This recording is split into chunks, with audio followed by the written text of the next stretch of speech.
안녕하세요.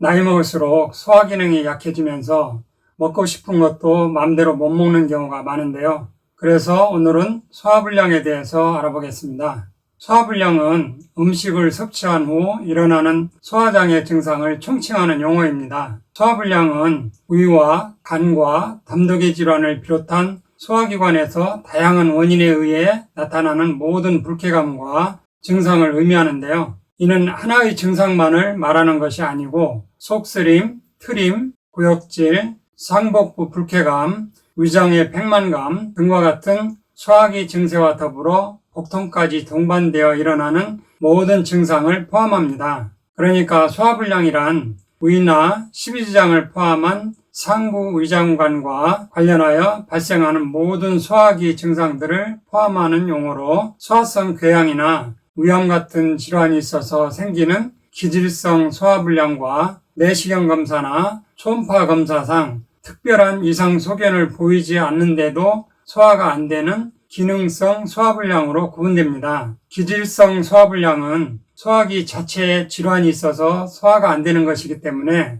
그 질환을 치료하면 되지만, 기능성 소화불량은 특별한 질환도 없는데 소화가 안 되는 것인데요. 기능성 소화불량에 대한 정의는 로마 기준이라는 것이 있어요.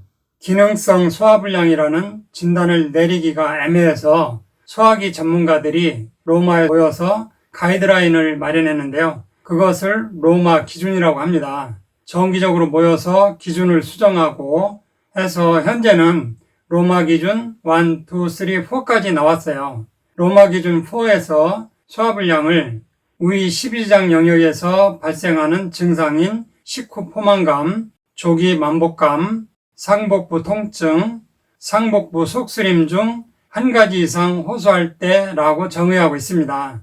소화불량의 병태 생리는 다양한 증상만큼 여러 원인에 의한 것으로 생각되고 있으나 현재 일부 기전만이 밝혀져 있습니다.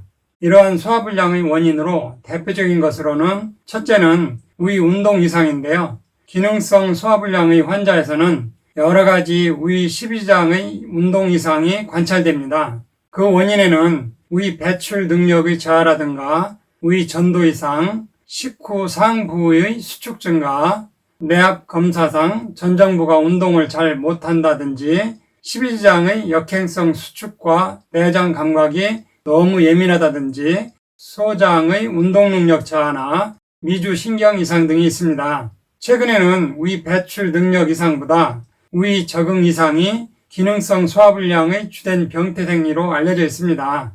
정상적으로 위로 들어온 음식은 상부 위에 저장되고 하부 위에서 잘게 쪼개져 12지장으로 이동됩니다. 위 적응이라는 것은 음식이 위로 들어오면 잘 늘어나서 확장돼서 음식을 잘 받아들여야 하는데, 이 과정이 잘 이루어져야 위 내용물이 소장으로 급격히 배출되거나 식도로 역류되지 않게 해주는데, 한 연구에 의하면 기능성 소화불량 환자의 40%는 위가 잘 늘어나지 않고 위 적응의 이상을 동반해서 조기 포만감과 체중 감소 증상을 호소합니다. 두 번째는 내장 감각능의 변화인데요. 일반적으로 건강한 사람은 음식이 위에서 소화되는 동안 발생하는 생리적 자극을 느끼지 못하는데, 기능성 소화불량 환자의 일부는 위 팽창 자극에 대해서 민감해지고, 이렇게 내장 신경이 너무 예민한 것이 소화불량의 중요한 병인의 하나로 알려지고 있습니다. 건강인과 소화불량증 환자는 얼음물에 손을 넣었을 때 통증을 느끼는 체부 감각은 양쪽 간에 차이가 없으나 위 팽창 자극에 대해서는 소화불량 환자는 건강인에 비해 훨씬 적은 양의 공기 주입으로도 통증을 느낍니다.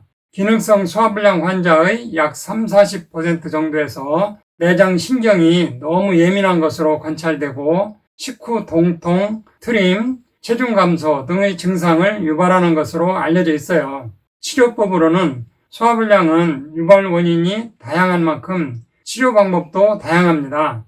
소화불량이 다른 병으로 인해 발생했다면 그 질환을 치료하면 됩니다. 그러나 기능성 소화불량은 기질적인 병변 없이 다양한 임상 형태로 나타납니다.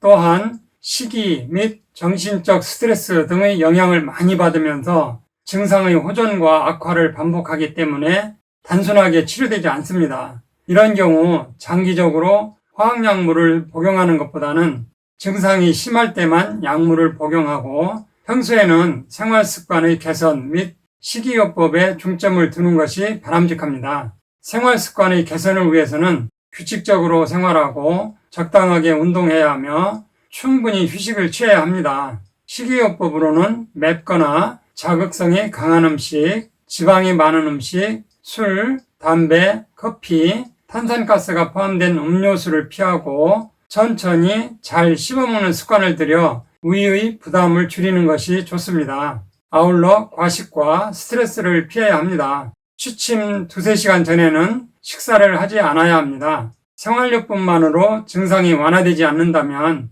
증상에 따라 울산분비 억제제, 제산제 등의 궤양치료제, 유장관 운동 촉진제 등의 약물을 잠깐 동안은 사용할 수 있지만 장기적으로 사용하면 소화기는 더 악화됩니다. 음식이 들어와도 위가 잘 늘어나지 않고 위 근육이 굳어서 운동도 잘 안 되는 경우는 현대의학에서는 마땅한 방법이 없지만 한방에서는 이것을 담적으로 보고 담적을 풀어내는 한방요법과 세포를 살리는 세포 교정요법을 해주면 많은 도움이 됩니다. 이상으로 오늘 천약사의 건강과 약 이야기는 여기서 마치겠습니다. 감사합니다.